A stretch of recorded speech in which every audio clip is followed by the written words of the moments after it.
আজকের এই ভিডিওতে একটি কোশ্চেন অ্যান্সার দেবো। আমাদের একটি ভিউয়ার্স আমাকে তার টনসিলের ফটো পাঠিয়েছে এবং জিজ্ঞাসা করে দাদা এসএসসি জিডি মেডিকেলে কোনো সমস্যা হবে নাকি। তো যাদের টনসিলের প্রবলেম আছে তারা এই ভিডিওটা দেখো, তাহলেই বুঝতে পারবে।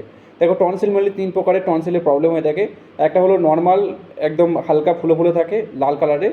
আর যাদের একটা খুব লার্জ পরিমাণে অর্থাৎ ফুলে যায় 2 সাইডে, গলায় নিঃশ্বাস নিতে অসুবিধা হয়, অনেকটাই বড় আকার ধারণ করে।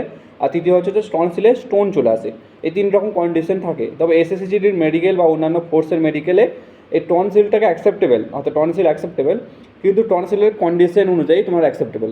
টনসিল তোমার যদি ছোটো আকার থাকে অর্থাৎ খুবই কম পরিমাণে থাকে, সেই ক্ষেত্রে তোমার টনসিলে অর্থাৎ তোমার শ্বাস নিতে বা নিঃশ্বাস নিতে কোনো প্রবলেম হবে না।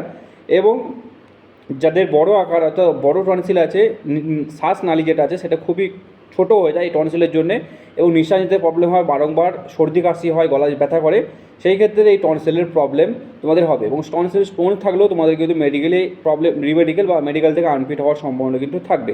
তো এই সমস্ত 3টে কন্ডিশন তোমরা আমাদের ভিডিওর মধ্যে দেখতে পাচ্ছ। আর তোমাদের উদ্দেশ্যে বলবো, এই যে ভিউয়ার্স, এই ভিউয়ার্সের এইরকম কন্ডিশন রয়েছে, তো এটা একদম মিনিমাম টনসিল কন্ডিশন, অর্থাৎ ছোটো আকার ধারণ করেছে। কিন্তু তোমাকে আমি বলবো যে এসএসসি জিডির মেডিকেলে যাওয়ার আগে তোমরা অবশ্যই একবার এই টনসিলটার ট্রিটমেন্ট করি না, কোনো ডক্টরের কাছ থেকে টনসিলটা ট্রিটমেন্ট করাও। কারণ আমি চাই না যে ওটা খেটে খুঁটে তোমাদের কোনো প্রবলেম হোক। কিন্তু তোমার যে কন্ডিশন রয়েছে সেই ক্ষেত্রে কোনো প্রবলেম হবে না। তুমি যদি ট্রিটমেন্টের মধ্যে থাকো সেই ক্ষেত্রে তুমি কিন্তু তোমার এই টনসিলটা কমে যাবে। তো বারবার গরম জলে গার্গিল করো এবং ডক্টরের পরামর্শ নাও। দেখো তোমাদের টনসিল যেটা আছে খুব কম পরিমাণে আছে, সেটা কিন্তু অনেকটাই কমে যাবে এবং একদম কিন্তু ফিনিশ হয়ে যাবে।